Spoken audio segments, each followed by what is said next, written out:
There was an orphan boy who was told by his entire village that you will spend your whole life begging, but a few years later, he became a famous hotel owner. What turned a penniless street kid into a man who changed his own destiny? This story will make you believe that no beginning is small enough to stop a big dream. Welcome to Buddha and Mindfulness, where we share simple stories that hold the power to move hearts and awaken belief in oneself. Today, we will follow the journey of Moan, an orphan boy who lost everything in a flood, yet through perseverance and patience, he rewrote his destiny, turning pain into strength and empty hands into hands that built a whole new life. But first, don't forget to subscribe to Buddha and Mindfulness to support us in sharing new stories every day. Back in the days when the city lights had yet to shine brightly, in a small, peaceful village, 13-year-old Moan suddenly lost everything. A violent flood swept away his simple thatched home, took his parents, and left an emptiness no one could fill. When the waters receded, Moan was left with nothing but a frail body, tattered clothes, and eyes staring blankly at the desolation around him. In the first few days, some villagers pitied him and gave him leftover food, but as time passed, their help became less and less. Some bluntly said that an orphan like Moan had no future and would end up living by begging. Those words cut deep into his young heart, but instead of giving up, Moan clung to a faint hope that somewhere there might be another path. One morning, he decided to leave the village, walking toward the city with only a few scraps of cloth and a blurry dream. Yet the city was far harsher than he imagined. Crowds rushed past, eyes fixed forward, and no one noticed a hungry boy curled up by the roadside. One evening, as Moan sat shivering by the roadside, a middle-aged man stopped.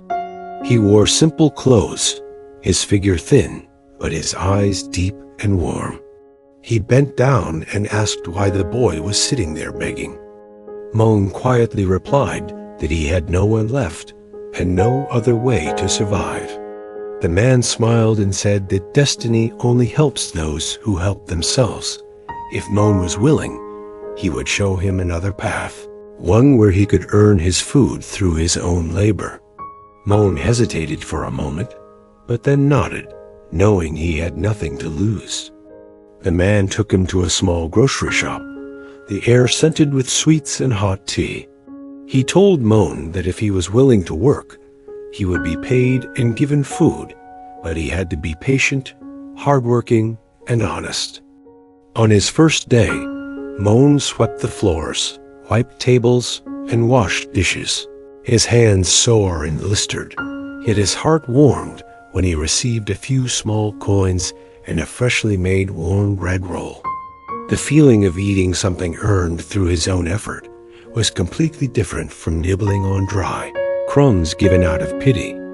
Seeing his eagerness to learn, the man, whose name was Kashji, began to teach him how to count money, record sales, greet customers, and observe how the shop was run. Each day, Moan understood more clearly that destiny cannot change if one just sits and waits. As the months went by, Moan became more skilled in every task at the shop, but challenges were inevitable. One day, when the shop was crowded, Moan hastily handed the wrong item to a customer, who became annoyed and complained, and the shop owner sternly scolded him. His young heart sank, and the thought of quitting crossed his mind. But Kashji came to him, placed a hand on his shoulder, and said, "Failure is not the end. It is just a lesson to help you do better tomorrow." Those words lit a fire in Moan's heart again. He continued to work hard, now carrying a bigger dream to have a shop of his own. When he realized he had no capital, Moan asked Kashji for advice. Seeing his determination, Kashji introduced him to a vegetable seller at the market.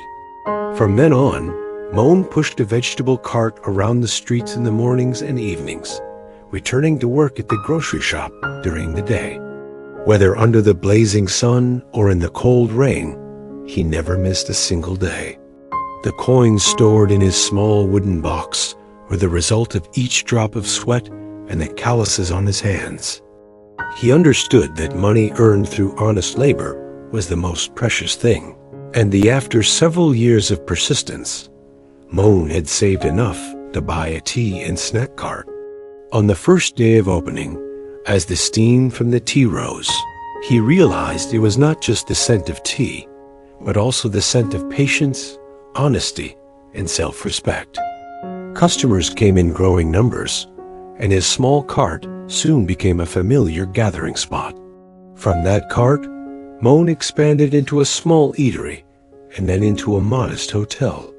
Despite his busy life, he never forgot his past.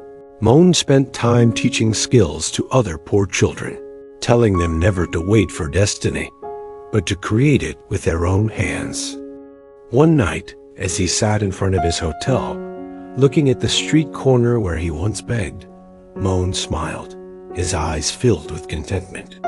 He knew he had rewritten his life story with perseverance and patience.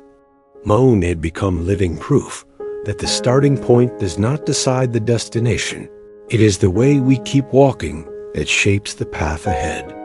You have just heard the story of Moan, from an orphan boy to a hotel owner, from empty hands to hands that built a future. At Buddha Mindfulness, we believe that everyone has the power to change their destiny as long as they begin and never give up. Remember, destiny does not change by itself. It changes when we dare to change ourselves.